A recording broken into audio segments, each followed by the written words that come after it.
로마서 4장 9절에서 17절까지의 말씀을 제가 봉독하겠습니다. 그런즉 이 복이 할례자에게냐 혹은 무할례자에게 도냐 무릇 우리가 말하기를 아브라함에게는 그 믿음이 의로 여겨졌다 하노라.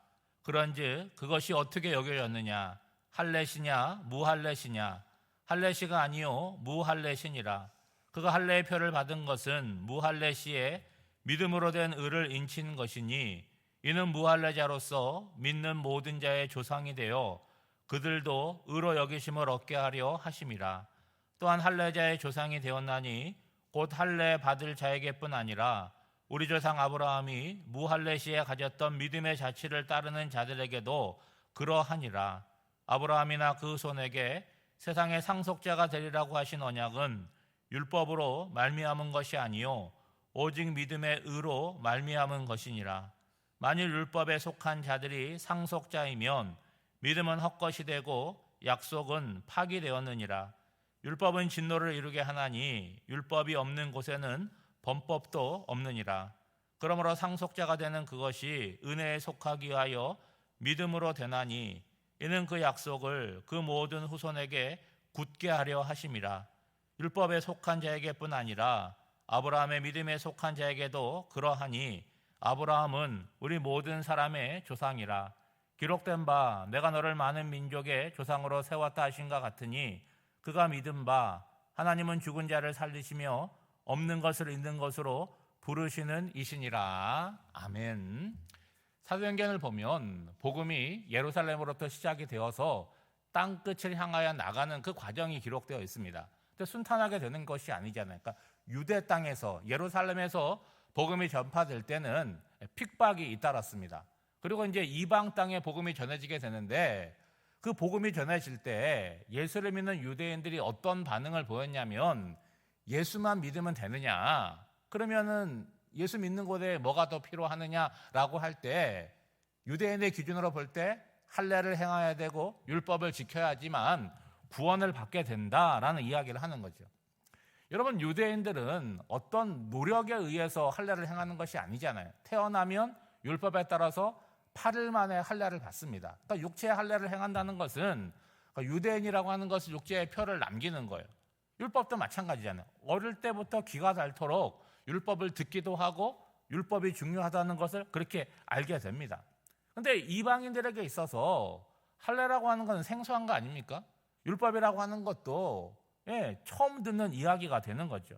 그러니까 예수를 믿는 것만으로 구원을 받을 수 없고 할례를 행해야 되고 율법을 지켜야지 구원을 받는다면, 그게 조건이라면 어쩔 수 없이 할례를 받아야 되고 율법을 배우고 준수해야겠지만 이게 간단한 문제가 아니라는 거예요.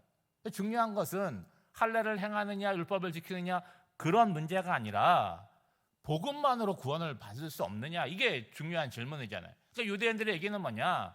예수를 믿는 복음만으로는 안 되고 플러스 할례와 율법을 지켜야 된다, 그 얘기를 하는 거잖아요. 그 얘기는 뭐냐?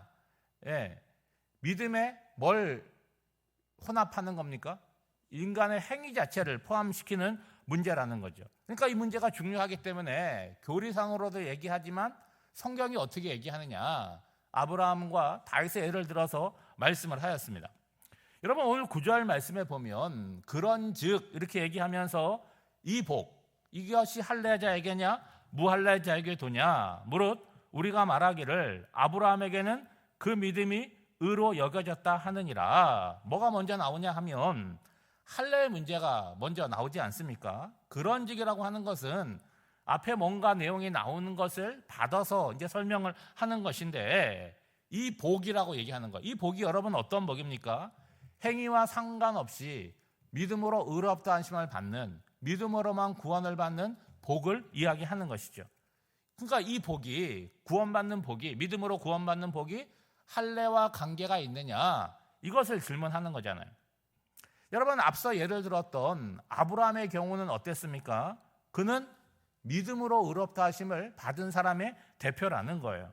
여러분, 이 복이라고 하는 것, 믿음으로만 구원을 받았다라고 하는 것이 반복해서 지금 계속 나오잖아요. 그러니까 아브라함이 믿음으로 의롭다 하심을 받은 그 시점을 보자는 거예요. 그때는 할례를 받은 상태였느냐 할례를 받기 전이냐라고 하는 것이죠. 여러분 답이 뭡니까? 여러분 11절 말씀에 보면 그가 할례의 표를 받은 것은 무할례 시에 믿음으로 된 의를 인친 것이니 이유가 뭡니까? 이는 무할례자로서 믿는 모든 자의 조상이 되어 그들도 의로 여기심을 얻게 하려 하심이니라. 아브라함이 믿음으로 의롭게 된 것은 어디에 나오냐면 창세기 15장에 나옵니다. 그리고 아브라함이 하나님의 명령을 따라서 할례를 행한 것은 2장을 넘어가서 창세기 17장에 나오는 거예요. 그러니까 아브라함이 믿음으로 의롭다 하심을 받은 시점에서는 할례를 받지 않는 거잖아요. 그러니까 할례와 상관없다, 무관하다라는 이야기를 하는 거죠. 그러면 믿음으로 의롭다 하심을 받고 받은 할례는 어떤 의미가 있느냐? 이미 믿음을 갖고 있어요. 믿음으로 의롭다 하심을 받았는데 그것에 대해서 확증하는 거죠. 인을 쳤다라는 표현을 하는 것인데 여러분 우리가 말로 이렇게 해도 계약이 다 이루어지는데 중요한 건 뭐예요? 계약서를 쓰고 거기다가 도장을 찍는 거, 그 의미를 얘기하는 거죠. 유대인들이 우리들의 믿음의 조상이라고 자랑하는 아브라함이 할례를 받기 이전에 믿음으로 의롭다 하심을 받았기 때문에 이게 어떤 결과를 갖고 오는 거예요? 할례를 받지 않은 이방인들도 할례와 무관하게 예수를 믿음으로만 의롭다 하심을 받는다라는 이야기를 하는 거죠. 여러분 아브라함은 유대인들이 주장하는 바대로 할례자들의 조상이 되기도 하지만 할례는 받지 않았지만 예수를 믿는 모든 사람들에게 있어서도 믿음의 조상이 된다, 그 얘기를 하는 거죠. 이렇게 할례가 구원을 받는데 문제가 되지 않음을 뭐 하는 거예요? 바울의 논리로 설명하는 것이 아니라 성경의 근거를 대고 얘기하는 거잖아요. 그럼 할례의 문제는 정리가 됐어요. 그럼 또 하나의 문제는 뭡니까? 율법에 관한 문제가 남아있지 않습니까? 여러분 13절부터는 율법에 관한 이야기를 하는데 13절을 보시면 아브라함이나 그 후손에게 세상의 상속자가 되리라고 하신 언약은 율법으로 말미암은 것이 아니요 오직 믿음의 의로 말미암은 것이니라. 여러분 창세기 15장으로 가보면 이제 아브라함이 믿음으로 의롭다 하심을 받은 시점이 창세기 15장에 나오는데 이때 아브라함은 나이가 많았지만 뭐가 없어요? 자식이 없었다는 거예요. 그러니까 자신의 육체가 죽은 것 같이 되어 있으니까 아브라함의 생각에는 상속자를 누구로 삼아야 되느냐? 자기의 종이었던 다메섹 사람 엘리에셀을 자기의 이게 상속자로 점을 찍어놨어요. 근데 하나님께서는 뭐라고 말씀하시냐면 아니라고 말씀하세요. 그리고 뭐라고 말씀하시냐면 내 몸에서 태어날 씨가 내 상속자, 후손이 될 것이다라고 말씀을 하는 거죠. 그러니까 바울이 바로 그 말씀을 인용해서 얘기를 하는데 하나님의 아브라함에게 주신 상속자의 언약이라고 하는 것은 뭐와 상관이 없다는 거예요? 율법과 상관이 없다는 거예요. 율법은 한참 시간이 지나서 모세 때에 주어졌다는 것이죠. 그러므로 아브라함에게 약속된 이 언약은 뭐와 상관이 없다는 거예요? 율법과 상관이 없다는 거죠. 그리고 그때는 율법이 없었으니까 오직 뭐로만요? 믿음의 의로만 이루어진 사건이다, 약속이라고 하는 거죠. 만약 유대인들이 지금 이방인들을 향해서 주장하는 대로 율법에 속하여야지만 상속자라면 뭐가 소용이 없는 거예요? 믿음이 아무런 소용이 없는 거죠. 그리고 하나님의 약속 자체는 계약이 무효해야 된다, 그런 이야기를 하는 거죠. 그렇지만 결론은 뭡니까? 그렇지 않기 때문에 믿음과 하나님의 약속은 여전히 유효하고 이 세상의 상속자가 되는 자들은 율법에 속한 사람들이 아니라 어디에 속한 사람은요?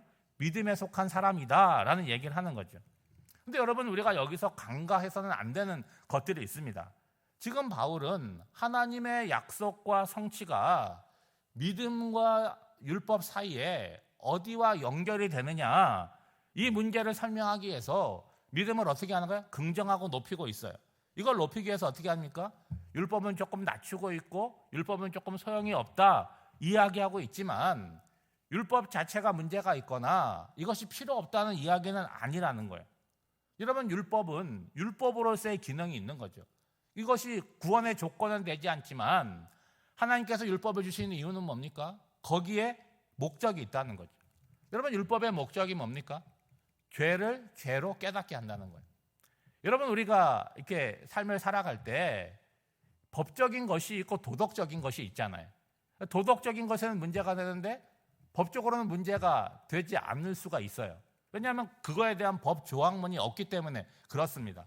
그래서 우리가 살 때 법과는 상관없지만 우리의 마음의 양심을 따라서 그건 안 된다고 하는 게 있고, 또 그렇게는 살지만 이건 법적인 것이 문제가 없다라고 하는 것도 있잖아요. 그러니까 우리는 법을 잘 모르고 살아가죠.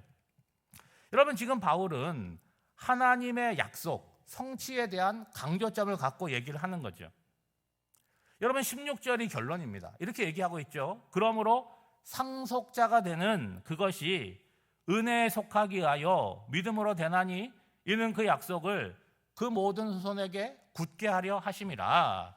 하나님이 어떤 사람을 이 세상의 상속자로 삼으시는 것은 그들의 행위를 보고 너는 참 행위가 바르구나 라고 해서 그 대가로 주는 것이 아니라 그 믿음을, 그 사람이 하나님에 대한 믿음을 보고 선물로 주시는 은혜의 차원이라는 거예요. 그렇기 때문에 뭐 할 수 없다는 거예요? 자랑할 수 없다는 거죠. 이것은 유대인과 이방인을 구별하지 않고 모든 사람들에게 은혜로 주시는 것이기 때문에 그들 모두에게 동일한 방식인 믿음으로만 이루어진다는 거죠. 다시 정리하면 아브라함이 할례 받기 이전에 믿음으로 의롭다고 계심을 받았고, 율법이 오기 전에, 훨씬 이전에 상속자의 언약을 받았다는 거예요. 그러므로 아브라함의 믿음은 유대인에게뿐만이 아니라 이방인 모두에게 신앙의 근거, 신앙의 조상이 된다는 거죠. 여러분, 오늘 이 말씀을 이렇게 읽어보면 우리와는 별로 상관이 없는데 예수만 믿으면 구원을 받는다는 건 너무나 당연한데 라고 생각을 할 거예요. 그런데 오늘 우리도 마찬가지라는 거예요. 그러니까 내가 믿음이 있는데 거기에 뭔가를 자꾸 더 붙이려고 하는 거예요. 하나님의 은혜도 있지만 나도 뭔가를 했다는 거를 섞으려고 한다는 거예요. 그렇게 하지 말라는 거죠. 여러분, 이 구분을 잘 하셔야 되는 거예요. 내가 믿음으로 구원을 받았어요. 그렇죠? 그리고 나니까 삶이 어떻게 되는 거예요? 구원받은 자로서 합당한 삶을 살아가는 것이지, 그 합당한 삶으로 말미암아 내가 구원을 받는 것은 아니라고 하는 거예요. 그러면 혹 이런 분이 계시잖아요. 그럼 구원받고 막 살아도 되겠네? 그거는 유치원 다니는 아이들의 질문과 같은 거죠. 그러니까 이 로마서에 대한 구원의 교리를 읽으면서 여러분 어떤 마음을 가져야 되냐면 바른 믿음, 그리고 바른 삶으로 응답해야겠다는 마음을 가져야 되는 거죠. 그러니까 여러분 생각해 보세요. 바른 마음을 갖고 있다면 그것이 어떻게 증명이 되겠습니까? 바른 삶으로 증명할 수밖에 없는 거 아니겠어요? 바른 마음을 갖고 있는데 거짓된 행위로 나타났다는 거는 증명할 수는 없지만 그 마음 자체가 바르지 못하니까 그런 거 아니겠습니까?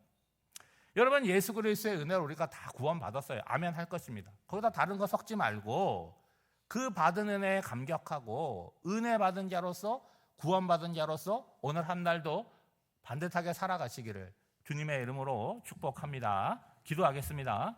하나님 아버지, 은혜로 받은 구원이 보잘것없는 행위와 혼합되고 변질되지 않도록 우리를 붙들어 주시옵소서. 예수를 통하여 주신 복음 외에 다른 것에 마음을 빼앗기지 않도록 우리의 마음을 지켜주시옵소서. 무엇을 얻기 위한 삶이 아니라 구원받은 자로서 말과 행실에 은혜가 넘치게 하시옵소서.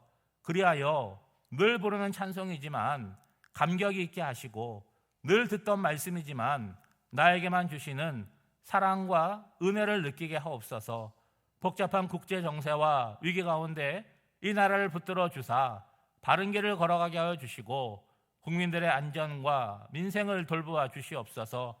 오늘도 사랑하는 성도들의 가정과 직장, 하시는 일들 가운데 함께 하사 기쁨과 감사로 충만하게 하옵소서. 오늘 한날의 삶도 성령 하나님께 온전히 맡겨드리오며 이 모든 간구를 예수님의 이름으로 기도하옵나이다. 아멘.